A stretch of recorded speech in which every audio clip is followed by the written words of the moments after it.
Quelques petits détails sur le blocage Jodan-Ke au niveau du mouvement de corps. Si on part sur un Ekodachi basique, qu'on travaille uniquement avec nos bras, sur le blocage Ageuke, on ne ressent pas a priori de mouvement de bassin particulier. Et il est possible qu'en faisant simplement cette chose-là, on crée une contrainte au niveau du haut du corps et du bassin. Si on réfléchit un tout petit peu à la situation, on peut imaginer la chose suivante. Lorsque je vais croiser mon bras, ici, descendre mon coude gauche et monter mon bras droit, a priori, la descente du coude gauche peut légèrement basculer le bassin du côté gauche du corps. Là, hop, très légèrement. Et inversement, mon bras droit, lui, va pouvoir, parce qu'il y a ce mouvement léger du bassin, ouvrir complètement le côté droit et par conséquent réaliser le blocage. Donc toute petite bascule très légère du côté gauche du bassin va a priori faciliter mon Ageuke. De la même manière, si je travaille de l'autre côté, je peux imaginer que mon équité descendant ici, si je laisse le corps complètement détendu et complètement fluide, la descente va légèrement basculer mon bassin vers la droite. C'est extrêmement léger, hein, c'est pas des grands mouvements, mais c'est extrêmement léger. Et donc on peut imaginer cette chose-là, c'est-à-dire se dire que la colonne va rester droite, mais que parce qu'on décontracte la cage thoracique et les muscles du haut du corps, on peut, quand on réalise le mouvement, avoir ce petit déplacement vers la droite et vers la gauche. Donc, je répète, si on centre tout et qu'on contracte les choses qu'on pense qu'au bras, ça donne quelque chose ici. Et dès qu'on pense à relâcher un petit peu, on a ce léger mouvement de bascule à droite et à gauche, dont on pourra se servir ensuite dans le cadre d'un déplacement latéral. Donc, il ne s'agit pas du tout de dire que quand on fait un blocage Jodan-Ke, le corps bascule comme ça sur la droite et sur la gauche. Il s'agit simplement de se dire que, a priori, ce mouvement de bras, il se répercute sur le corps. Mais inversement, on peut imaginer que le corps, le centre du corps, d'un certain point de vue, initie ou soit à l'origine du mouvement de bras. Et c'est ça qui peut être intéressant. Travailler avec le corps, laisser le corps libre mais actif, ça permet d'avoir une vitesse d'exécution plus grande et une présence plus grande, donc d'être plus efficace dans le blocage ou dans la frappe. Donc je réinsiste bien, il ne s'agit pas de se dire que quand je vais bloquer ici, je vais nécessairement basculer sur la gauche et faire 1 et 2, mais vraiment de se dire que si je pense au mouvement, mon corps peut initier le mouvement de mon bras. J'essaye d'imaginer un corps détendu qui va initier le mouvement du bras. Et dans ce cas-là, j'ai nécessairement ce petit mouvement ici, cet appui sur le pied gauche. 1, 2, 3, 4, 5, 6, 7, 8, 9 et 10. Donc, c'est vraiment cette idée de le corps bouge intérieurement, les muscles bougent, les os bougent, et ça crée le blocage. Mais encore une fois, j'insiste, c'est pas parce que je bloque Ageuke que je bascule le bassin. C'est au contraire parce que j'ai un corps vivant qui a ce mouvement qui se met en place. Ça ne veut pas dire non plus que le bassin tourne ou bouge volontairement.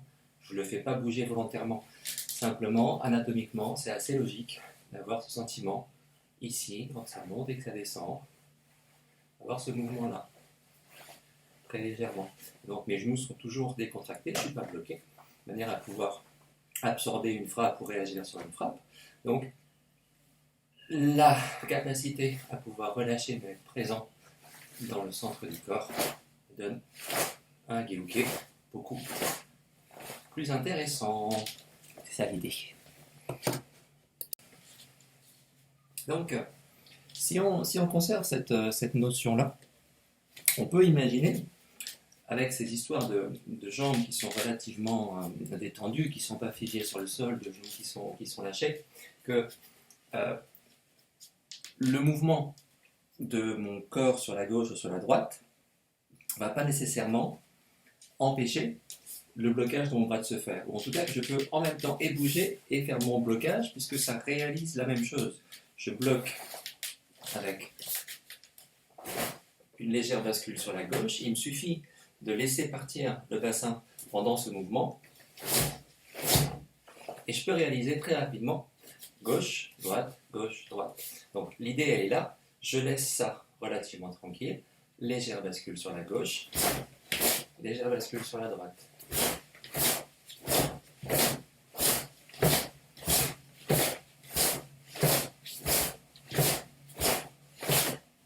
Okay. Il n'y a pas besoin de crispation, il n'y a pas besoin de bloquer le corps pendant le blocage ou pendant le déplacement. On laisse simplement faire le mouvement initial qu'on faisait sur la position Ekodachi, mais on laisse basculer tranquillou. On peut trouver encore des solutions pour faciliter le mouvement et la vitesse du mouvement et la présence du corps. C'est le travail sur la respiration.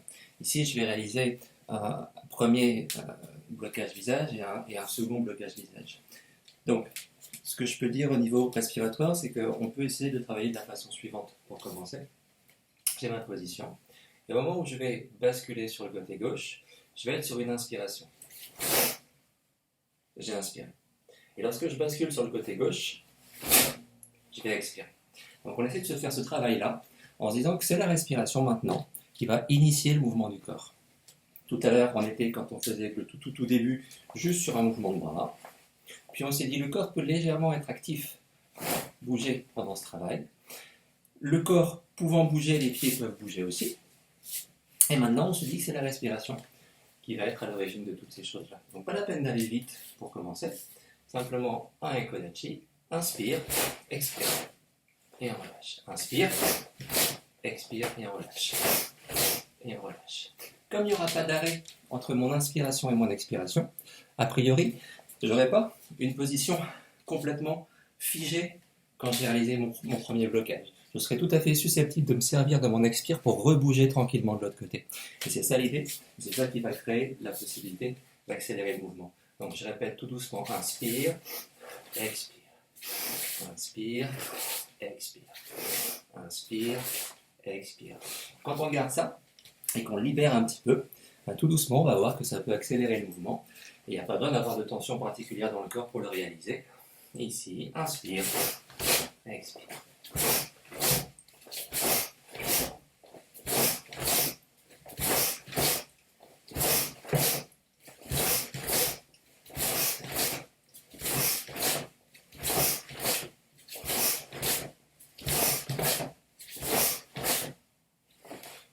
Ça peut se faire un peu plus facilement avec la respiration, on peut essayer ça.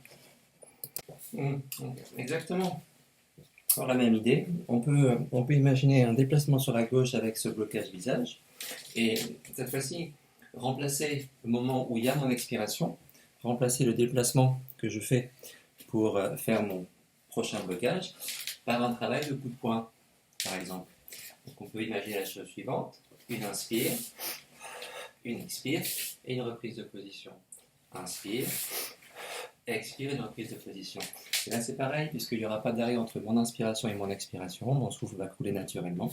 Je n'aurai pas de temps d'arrêt après mon blocage, au moment où je donne mon tsuki. Tout doucement. Et ça. Et ça. Et ça. Et ça.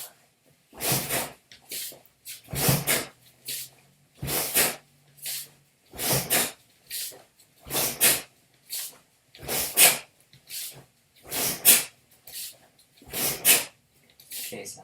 Donc, la même tranquillité. Bien sûr qu'on fait du formel ici, donc il y a du équité. Il y a le blocage, si je le fais au ralenti, qui se fait de manière complètement basique. Mais simplement, je ne vais pas mettre d'arrêt dans le mouvement, parce que c'est ma respiration qui va être tout le temps liée au déplacement de mon corps. Donc, pour se rapprocher encore un peu plus de l'enchaînement que fait Sensei, on va encore rester sur un travail en Ekodachi, ici. Et simplement maintenant se faire la chose suivante.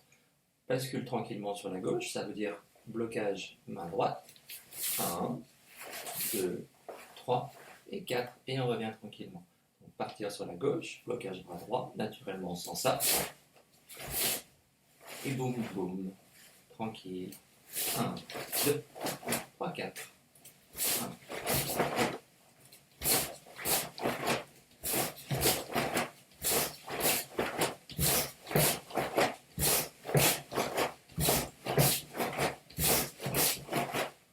Ok, même idée. Bascule, bascule, lâche, lâche. Bascule, bascule, lâche, lâche. Et pas d'arrêt ici. On ne bloque pas. 1, 2, 4. 1, 2, 1. Même travail. Sans bloquer le corps. On essaye. À ce travail de partir sur la gauche et de revenir à notre position de départ, on peut se rajouter partir sur la gauche, revenir en position de départ, puis partir sur la droite, revenir en position de départ. Tout ça va dépendre simplement du bras qu'on va utiliser pour faire le premier blocage. Si je travaille avec un départ sur la gauche, corps qui part sur la gauche, toujours bien droit, mon bras droit qui va travailler, 1 et 2, et je travaille. Corps, bras, bras. Ok, ça me donne 1, 2, 3, 4. Une fois que je suis ici, j'ai deux possibilités. Soit je repars du côté gauche, ce qu'on faisait tout à l'heure, je repars du côté gauche, donc mon bras droit qui va venir bloquer, soit je me dis que c'est mon bras gauche qui bloque, et dans ce cas-là, mon corps part du côté droit. Je remonte. Ça nous fait par la gauche, 1, 2, 3, 4, ce bras qui bloque par la droite, 2, 3, 4 par la gauche, 1, 2, 3, 4 par la droite, 1, 2, 3 et 4, et on revient tranquillement. Et on peut s'amuser à ça en accélérant progressivement. Ok, une fois qu'on a ces notions-là, on peut partir avec une petite position de garde, tranquillement, et faire exactement la même chose. Bascule sur la gauche, bloc, bloc, 1, 2, partir sur la droite, 1, 2, 3, 4, gauche, 1, 2, 4, droite, 1, 2, 3, 4, gauche, 1, 2, 3, 4, 1, 2, 3, 4, 1, 2, 3, 4, 1, 2, 3, 4. Et au fur et à mesure, on peut s'accélérer ça avec les mêmes principes. Une fois qu'on a le corps a plus ou moins saisi ce type de mouvement, on peut le faire avec le blocage Chudanke, Gedanbalai, Ikiuke, Kouke, enfin absolument tout ce qu'on veut. Simplement, on se rend compte qu'au fur et à mesure, dans l'accélération, on risque de se tromper entre les bras, mouvement de jambes, c'est pas gênant, on s'en fiche. On va à notre rythme, on accélère au fur et à mesure, et puis si on se trompe, c'est pas gênant du tout, ça n'a pas d'importance. Simplement, on essaie de se rendre compte qu'on s'est trompé, et de voir ce qui s'est passé à ce moment-là, on arrête et puis on reprend sans aucun souci. Donc si on fait avec Chudan Sotoke, on est sur quelque chose qui ressemble à ça, on bascule sur la gauche, qui crée mon mouvement, 1, 2, 3, 4, et je reprends, 1, 2, 4, et je reprends, 1, 2, 4, et je reprends, 1, 2, 3, 4, et je reprends, 1, 2, 4, et je reprends, 1, 2, 3, 4, et je reprends, 1, 2, 4, et je reprends, et ainsi de suite. Donc au début, pas la peine d'aller vite, mais sentez ces notions-là. Alors, même chose, je peux travailler sur un Gedanbalai avec le même principe. Je suis ici, je vais travailler sur l'intérieur. 1, 2, 3, 4. 1, 2, 3, 4. 1, 2, 3, 4. Trompé. 1, 2, 3, 4. 1, 2, 3, 4. 1, 2, 3, 4. 1, 2, 3, 4. 1, 2, 3, 4. Donc encore une fois, pas la peine d'aller vite, on se trompe, on s'en rend compte, c'est pas gênant, ça arrive, c'est que le corps libère, c'est compliqué pour la tête de penser au corps et au mouvement, et de en même temps pas penser à la tête, c'est pas grave du tout, mais on peut continuer comme ça.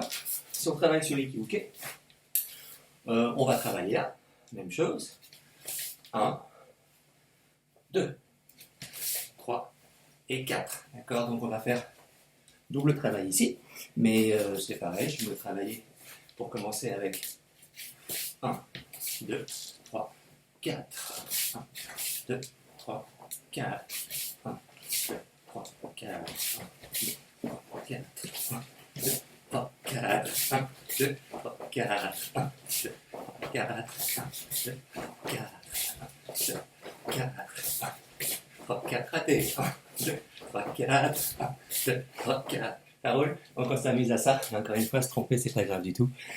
Du moment qu'on le sent.